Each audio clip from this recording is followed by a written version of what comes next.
Welcome to Barnstable Today. I'm Nick Cortez. Just a reminder that full-length meetings, special events, and all the programs we air here on Channel 18 are available to watch online.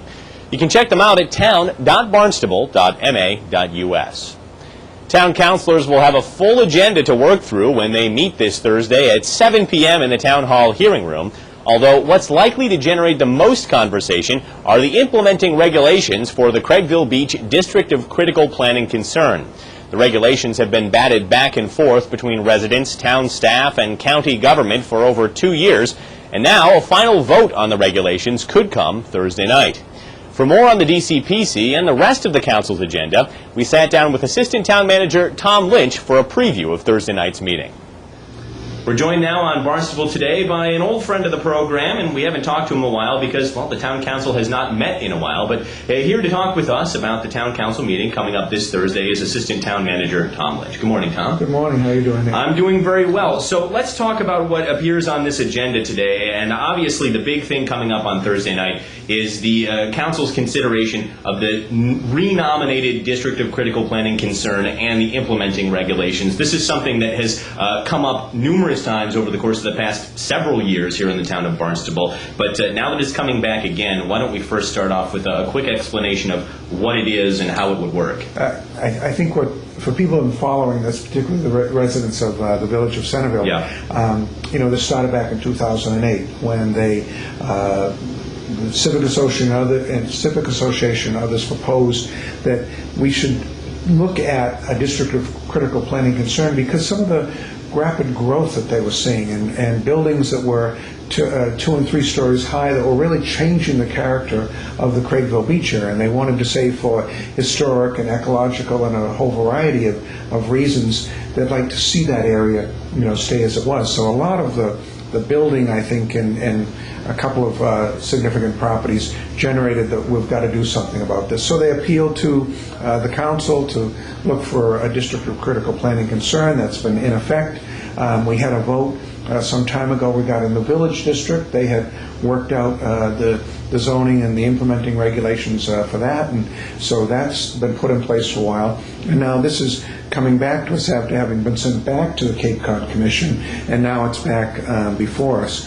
I think what may be a little confusing to those that are following the agenda is that there's also another zoning ordinance that relates to the DCPC, so there are almost like 2 alternatives here on there. So they have followed the same process in terms of utilizing all the various groups that work together. They're basically the same, but there are a few significant differences. Yeah, and we'll talk about that in just a moment here, but just by the way of backstory, in September of last year, the council was originally scheduled to vote on the implementing regulations that I think ultimately they'll be considering once again the old business agenda item. And the charter objection was pulled out, and that deferred that vote, caused the DCPC nomination to expire, and it was renominated right away, and now here we are again. But in the process, a couple of councilors said, well, we think that we can do something different, and we think we can do something better, at least in their minds anyway, and that is why we see the additional agenda item under new business that also deals with this, right? Right, and that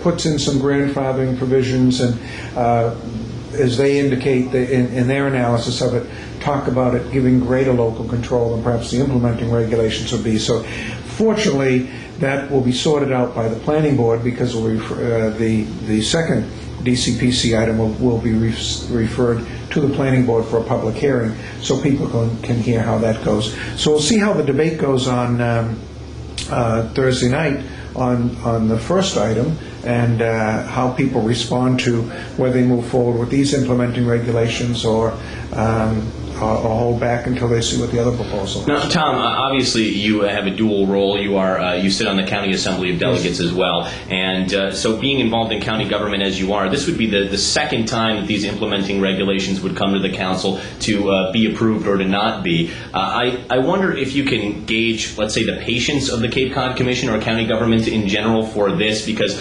obviously they can implement these regulations unilaterally if they choose. Well, and it's interesting you point out that, because having been involved with the at the county level, I had to stay out of the original involvement when it was originally drafted. So you have to kind of pick: are you going to support the town, or you're going to wait till you get your shot at the county? So I wanted to deal with it at the county level, so stayed away from negotiations at the village and town level. But the whole purpose is that I think in my mind on the DCPC is that you're trying to let local groups determine a very sensitive area. So you determine that there's a moratorium in effect. It gives everyone time to sit down, all the interested parties, and gives everyone a say in it. So from the county's perspective, I think they're saying, we'll see how you play it out at the local level. If it gets involved with some of this back and forth, well, we're okay with that, because in the end it's going to be what the citizens decide. So, Sure. and what the town council decides when they take their final vote. So they're not going to second guess at the county level what's happening at the local level. Certainly a very involved issue, but something to pay attention to, especially for the residents of the village of Centerville, coming up on Thursday evening. Now, there's a lot more coming up in the town council agenda. I wanted to talk a little bit about the old business item that is an acceptance of 3 lifeguard tower canopies, sunscreen, and some sunscreen dispensers. And I know that this is going to be at Dowses Beach in Osterville, and this comes from the foundation that was set up in the memory of Glenna Cole, and that's a name, if you're from the town of Barnstable, that I think most people probably know by now. And Glenna was a longtime employee of the Recreation Division, worked as a lifeguard, and her unfortunate passing from melanoma with skin cancer triggered a whole effort to try to bring greater awareness to exposure to sun, the lifeguards protecting themselves. They now have, in addition to the canopies that have been donated through the Glenna Cole Foundation, there's a training session that goes on when lifeguards are initially trained to be sure that they're using sunscreen and proper sun protection out there. So they're an ongoing group. A number of them went up and testified on tanning legislation before the state legislature and had an impact on the passage of that legislation. So they've stayed very involved, and really in the memory of Glenna, it's the old, out of the tragedy comes some positive action, and it's been the parents, pushing and leading a charge, and her friends staying together and really keeping her memory alive. We just have time to talk about one more item that I find very interesting. I don't know how much discussion will actually take place on this matter, but when it comes back to the council, if it comes back to the council based on what the planning board wants to do with it, it's an interesting component that helps the town become compliant as a green community for the Commonwealth of Massachusetts, which opens us up to all kinds of funding to do additional, I should say, green initiatives here. It is amending the zoning ordinance to allow for a solar overlay district. Basically, we're trying to find a place where we can set up a huge number of solar panels in town, right? Right. And so it's a 250 megawatt, I believe. It's a large, component. So there'd be only certain places that could happen. But yes, trying to get the whole solar component moving and get it a part of the green community's requirements so that we can move forward to get the funding. So I'm hopeful that the planning board will act favorably on that and get it back to the council quickly so we can continue on with our green initiatives. Well, so much more to discuss, but unfortunately we're out of time. But if you do want to check out the entire council agenda, it's available online at town.barnstable.ma.us. Thanks a lot for joining us. Thank you very much, Dick.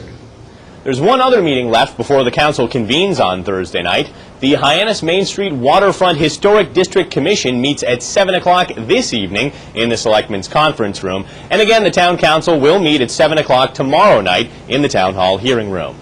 Well, that's all for now. I'm Nick Cortese, and we'll see you next time on Barnstable Today.